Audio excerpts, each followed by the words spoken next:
வழி எது வாழ்க்கை எது விளங்கவில்லை வட்டத்துக்கு தொடக்கமும் முடிவும் இல்லை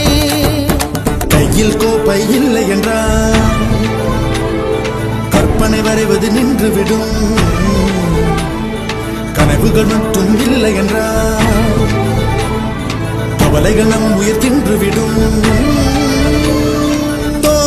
கருவில் இருந்தோம் கவலை இன்றி கண்